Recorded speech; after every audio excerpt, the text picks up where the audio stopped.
So, this is Endless Swarm again. Thanks very much for being patient with us. We're going to do round 2. So, we start at the very beginning and then go up till date. So, how did you guys begin? And there's any like kind of lineup changes, things like that? We started, so my old band, I used to play in a hardcore band, and Ben approached me at a show in Bannerman's, asking if I wanted to start a fast band, and it was me and Alan, the drummer from my old band. Us with Ben, we started. What was the band called? We're called Horrors That You've Seen. We're like a hardcore kind of stonery type band. And then we did one practice covering an Infest track. What was the track we did again? Behind the Caldwell. Behind it, yeah.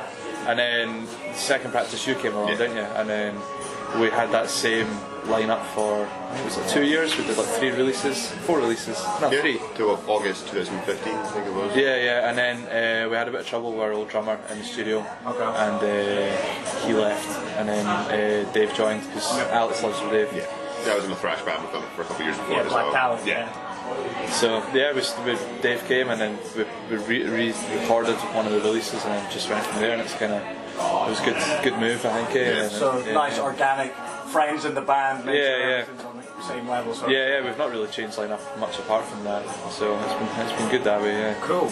So can we go into a little bit of the influences that kind of crafted this band at the beginning and to date, really, just like how that sound has evolved, sort of thing. Who do you like? I mean, for me, it was like early '90s power violence because I was in kind of hardcore background that went from that to just faster hardcore, faster and faster. I couldn't get enough of it. So from there, I kind of went to power violence and started I kind of worked for modern day power violence back, and then I got to like Slap Am, and then who influenced them? Yeah. So I did it kind of back to front. So I was listening to bands like, at first I was listening to like Sex Prisoner, Sea of Shit, Water Torture, that kind of stuff, and then I started backtracking and getting to like Man Is a Bastard, Crossed and stuff like that, and then from there it just kind of, I think the more we've played like with these bands, the more kind of like there's so many good bands just now, it'd be hard to name them all. What about yourself, Matt? Probably more from a grindcore kind of Terrorizer, Napalm background with loads of death metal and thrash and stuff, so it kind of, I don't know, fills out the sound a bit more. Like our other guitars, like Ben, like he writes more in kind of a not traditional power balance, more of a punkier background, and then mine comes more from metal one, so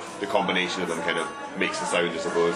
Exactly, but the underlying gristle to this is just fast, yeah. That's kind of why we don't specify grindcore or power balance, because we have influences from both, so it's not that we can't decide, because there is differences, but we just kind of merge them all, like. Well, that's absolutely fine. You don't want to stay true to that one track. Exactly, you want influences and to kind of shape your music. I think that's what keeps it a bit more interesting, because it's not like, oh, there's a classic power balance band, just redoing all the stuff that's already been done from the 90s, it's like... There are real limitations on it. We don't have that riff wouldn't fit, we can't do that, it's too metal, it's too this or something.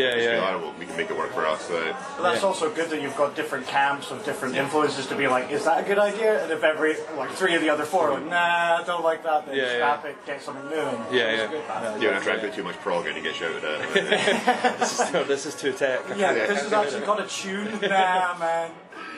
So, I also like to ask bands, what is with the band name? No reason at all. We just picked it out of a hat, didn't we? We started a Facebook group after our first practice, and then we were just like, I don't know, going through the iPod, all the song names, that kind of trying to pick one out and see if it was like a band that we were influenced by, but that never worked, and then we ended up having like 10 or 15 suggestions and we all kind of settled on Endless Swarm. It's no meaning at all. So this was a bit more calculated instead of like an in-joke or something like that? It fitted, and it wasn't too in your face or too cliched, but at the same time, like, you could kind of maybe guess once you see it with the logo and stuff, kind of maybe at least have an idea of what kind of area you can definitely tell by your front covers of albums and stuff like that. That's good then. So can we go into that a little bit further, like who does your artwork and who have you collaborated with if you have, and things like that?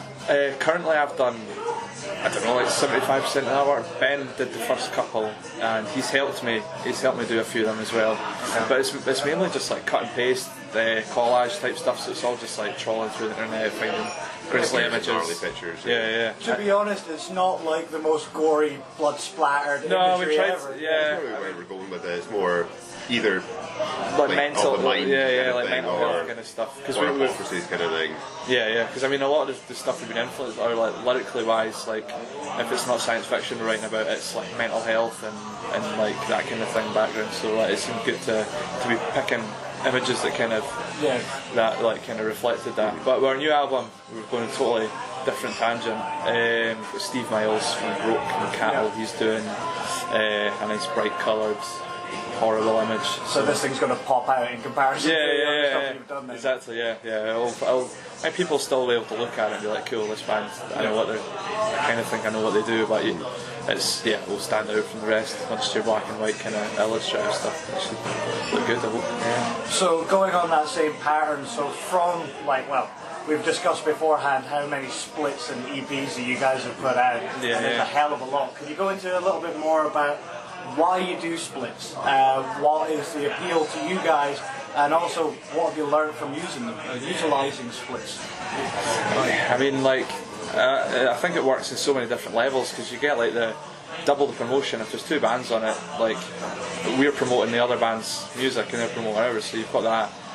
You've got further reach, because if we're doing a split with a band from America, then all these people in America are like, they're Endless Swarm, check them out. And then I think one of the best tools it's been for us is that we've pretty much booked tours entirely based on the contacts we've made through doing a split record, because we've got 3 American bands now with splits with Concussive, Forged and Pavel Chekhov, and we met all those guys when we were in America and played either with them or in bands that they're also in. So I take it you just reached out to them and be like, hey guys, fancy doing a split, or you guys just going from there? Either that or some of them, some of their friends have been just connected through us through Facebook. They've been like, oh, who's this Endless Swarm band? I'll add one of their members on Facebook, and then I've kind of ended up building up a kind of networking on Facebook. I've not even met, well, I have now since we've been over to America, but I hadn't met loads of them. And but at that initial stage, it was just an icon on a Facebook. So, but that's, I mean, if it wasn't for that, I don't think I'd have Facebook anyway. But that's the great side of it. It's just it's a necessary tool. Oh yeah, it's great if you have it for a purpose. But but if it's for what you ate that day, there's no fucking point. So can we keep on going along the kind of music side of things? So between them, original, what was it, Mind Killer, things like that? Was that the first? Yeah, that was the first. Yeah. So all the way through to now and the kind of release of the new stuff. How do you think the sound has evolved? Has the gear evolved? Have you started getting more influences from other things?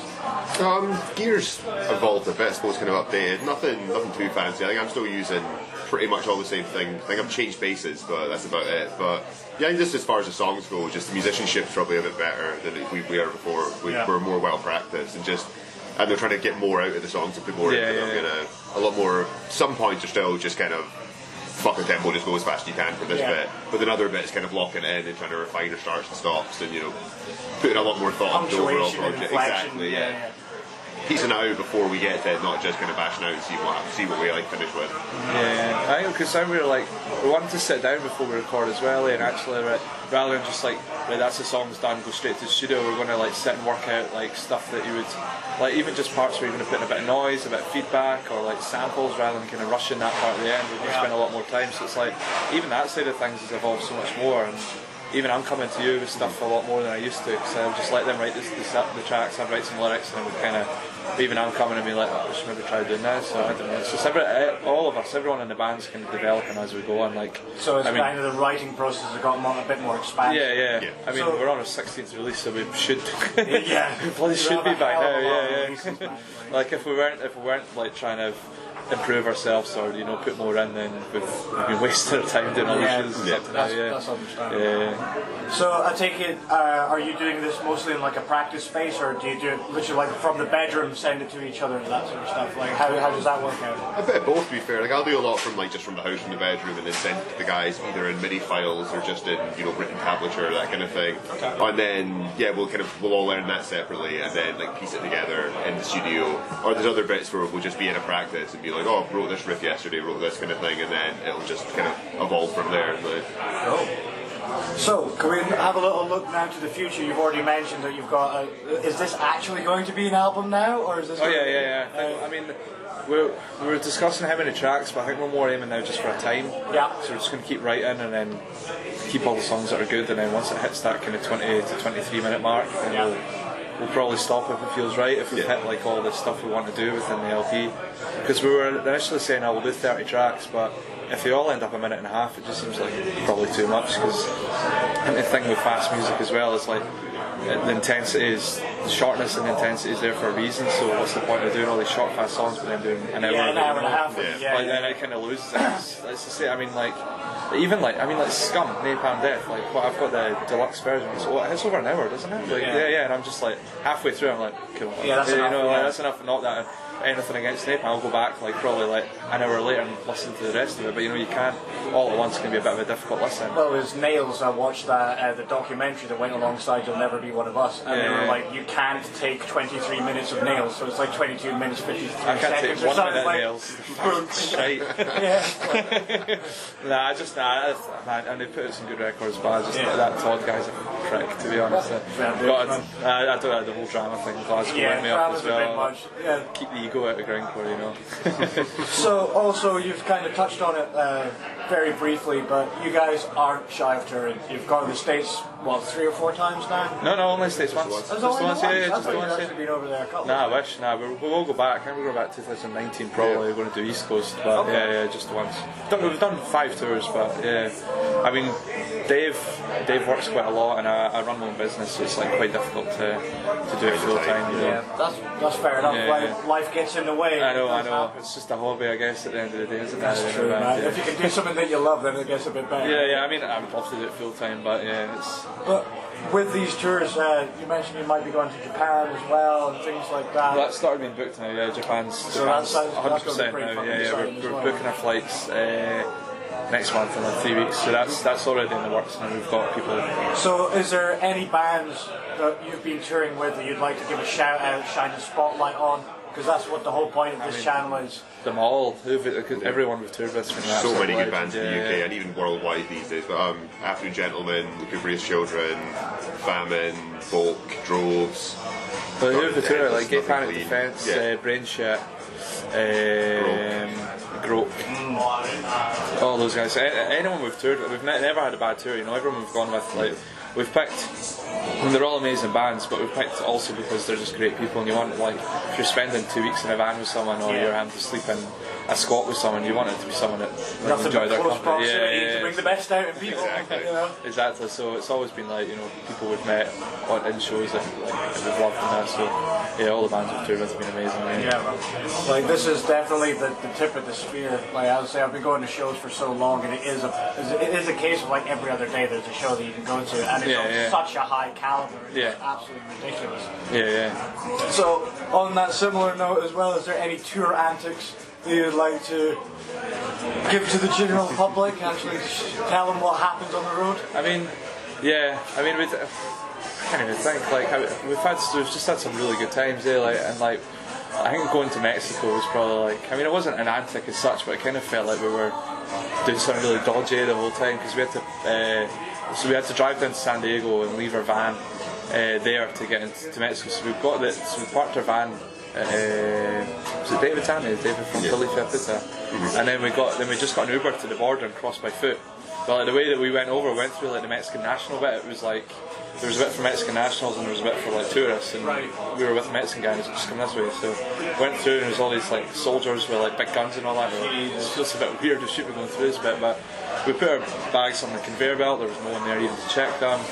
Put them on, and then we got out the door. Pretty much, But we got through it. We were like, that was easy. We thought we were going to get like questions or something like that. And then it was just a swarm of people in like shirts and ties and all, and we were like, fuck, who are these guys? Oh shit. Just the taxi drivers. But for like 5 minutes, they were all speaking Spanish, and we were like, I thought it was all over. We were like, that's it, because we were like, we still had like bend over and cough. We still had like 7 or 8 dates left after that, and we were like, fuck, that's it. And then we jumped in a taxi. It was like crazy taxi through Tijuana.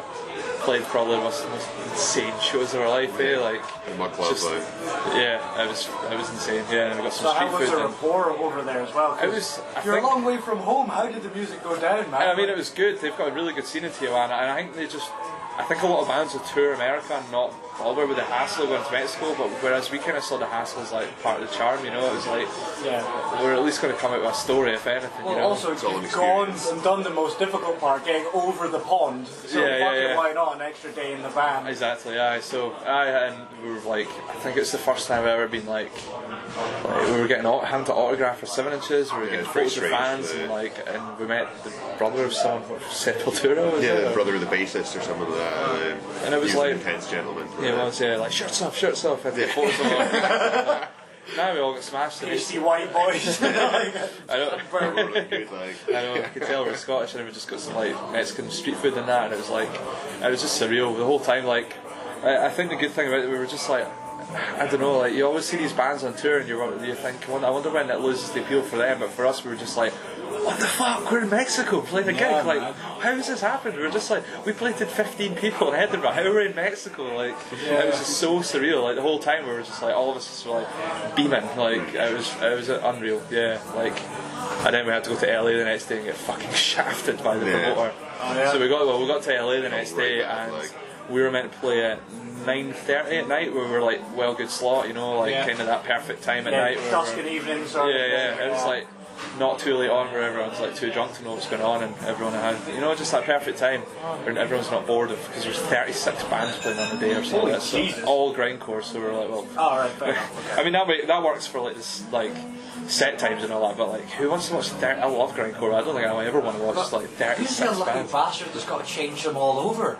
That's the thing, or is it literally like everyone's standing there ready, plug it in, just go sort of thing? It was that many. It was like, well, it was at least 30. It was insane, but they were doing like versus sets. Oh, okay. Which is, I enjoy the format sometimes, but like doing, if you've only got 15-20 second songs, like it just completely ruins like the flow. It does work sometimes, but not in a festival format, especially when one band is on a stage, sometimes one band is on a floor. It was just like it's different dynamics. So. But yeah, so we were ready to play at 9:30. It got to 2:30 in the morning. We were still 3 or 4 bands away from getting on, and we were like, "What the fuck is going on?" And then one of the guys, I think it was one of the guys that owned like the rigging, because the promoter is stupidly paid like $3,000 to get this massive like lighting rig, like wireless desk and all like really over the top shit, like overkill. So we were still not going on, and the guys were like, we're done, we need to get going and all that. So like I said, half 2 in the morning, I can understand. Yeah, exactly. I said to the promoter, I was like, mate, what the fuck are you doing? Like, we were meant to have played like 5 hours ago, and there's still loads of bands. Like we've travelled all the way from Scotland, you've given us like, no money. He cried, which was a nice. You felt a little bit better. That was a nice feeling because to watch a grown man cry because he can't handle putting on a festival, and I was like, oh, one tip, don't pay $3,000 for a rig, and then maybe don't put 30 bands on. Like, I'm sure people would have got. Start small and work your way up. But like, fuck that, dude. So we ended up driving about. I mean, it was we met a lot of people, a lot of other like kind of international bands that were all pissed off, and we got the experience of it was our first experience of going somewhere and being totally dicked over, so it was good to know how we would handle it and try to problem solve the situation and see how we could continue with tour. But also you probably had a chorus line of like another 20 bands behind you all in the same exactly, so that would have bonded you together quite tightly. With dick tricks and that. Power trip, So we were driving about like 4:30 in the morning, looking for somewhere to stay, and we eventually found Gabe's Motel LA. So we bought one room, parked the van around the corner, and just everyone jumped in the room quickly. Had bullet holes in it? Bullet holes in the wall, sheets like Neil, our filling guitarist, was lying in bed and that, and he was like, what the fuck? He pulled the sheets back, they were covered in blood. Holy fuck. And there was like shooting up marks, like, that wee bit of blood like up in the walls, the doors had been kicked off the hinges, just like, screwed it. It was like rough as fuck. But then we got up in the morning. I know. But we got up in the morning and we were like, right, we've got a day off in LA. Like, let's go maybe see the Hollywood sign or that. So we stuck in Sat Nav, and it was like a street along. Because we had no idea where we were, because like everyone apart from 2 of us was like, because it was like 1:30 and we were hammered drunk, like trying to find somewhere to stay, and that which made it even harder because everyone was just like, it was like being a childminder for like 8 drunk people, and it was a situation. It was I mean, it's a story now. Yeah, it's a Share, character but- building exercise, but you don't want to do it again. Yeah, nah, not in a hurry, but no, it was good in a way, I guess. And the rest of the tour, everyone's like, oh, I heard you got dicked over in LA.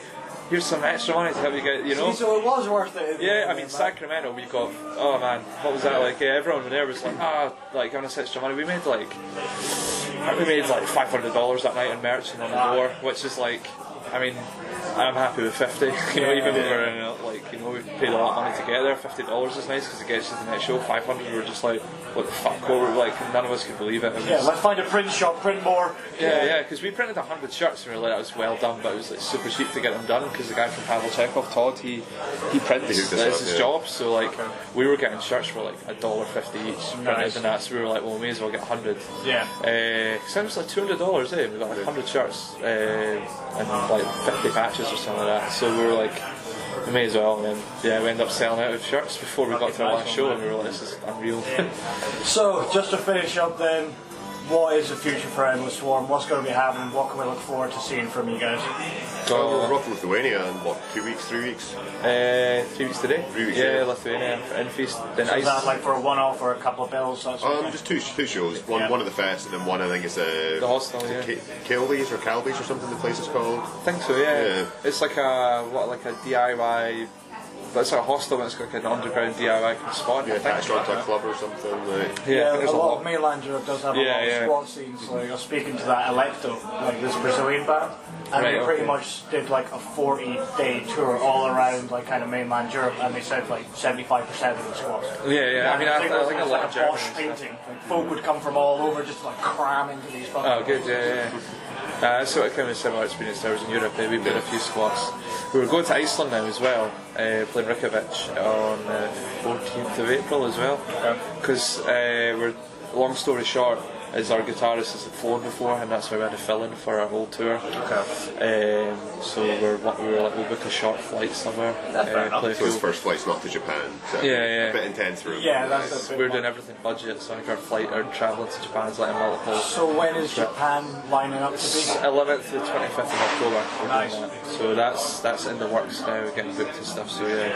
So I think Ben's going to fly out to Reykjavik, so we're going to play that in April, and then if everything goes to plan and he's fine with the flight, and then he'll be in Japan as well. So any plan on when the album's coming out? Also, I want to see this fucking zany design as well. You know, good. So we're planning. So the digital, well, the art. We're going to do like a release of like the art and like to kind of tell everyone about it fairly soon. So hopefully get the art in the next month or so. Digital wise, it should be. We're looking to record like June, July, aren't we, to get it off the press. So we're going to do an album release in Edinburgh on the week before we go to Japan. We're doing the 6th of October, I think it is. We're going to do a record release and maybe Leaf Depot if it's still there. Cool, man. And then try and punt loads of records and get us some pocket money for going definitely away. be taking one off you, so yeah. So one sold. The one and only. But yeah, so we've got, I think we're getting like 500 in press. We're trying to find a record label, so Yeah, that's what's all you all people out there. Is there anyone in particular that you're going to help produce like this, or is it just going to be like you guys refine it yourselves? And Oh yeah, I mean we've got our own 100% studio. on that. So we might do it when we've got our drummer's got Dave's got his own studio. So we might either do it there, or we know tons of folk down south that are like they've recorded like some. Take over the master sort of thing. Exactly, they've done like Trippy from Chin Sniffer and Horse Bastard. He's amazing at recording, so he's mixed and mastered quite a few of our releases. So there's thought of maybe going down there for a weekend and doing it there, or maybe going to Leeds, or there's lots of options on the table. It's just picking the most right one for the sound. I think like we're not as scared this time to invest a bit more time and money, because normally we just DIY a lot, like do our own art, do like our own recording, and then we just send it to get mixed and mastered. Like that's the only part outside the band that the whole package it doesn't get done. But I think this time, like we've got our own artist, like we've got an artist doing the stuff. We maybe talk about going to a different studio and recording there, like. I just feel like it's if we're going to invest the time and the money into something, it's got to be the LP really. Well, don't get me wrong, like listening to your stuff as well, you've definitely settled into this groove, man. It's getting stronger and more aggressive as it comes along, so I think you guys are a lot more comfortable with it, so you know which avenue to go through now. Going, fuck, what am I doing now? I mean, it's good as well though, because like the past, Dave's computer broke, so the past 2 records we've done, we did the Nathan Campbell audio back in where I'm from in Livingston, and it is.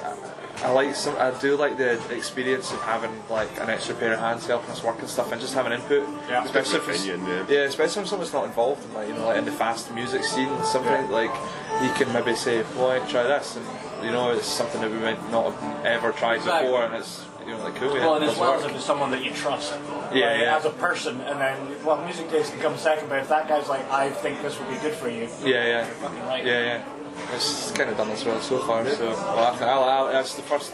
Like in my last band, every recording we did, I was never like I liked it, but I was never like that's exactly how I wanted it to sound. Whereas now, everything we do, I'm like, that's it. It's the sound that I want, and it's always kind of been that sound. Like, So the refinement of it is fine again. Yeah. Well, thanks very much, boys. That was absolutely outstanding. It'll be about a week or so, and then we'll get the video up. And I'm looking forward to hearing this new shit from you. Yeah, thanks very much, man. Cheers. See you later.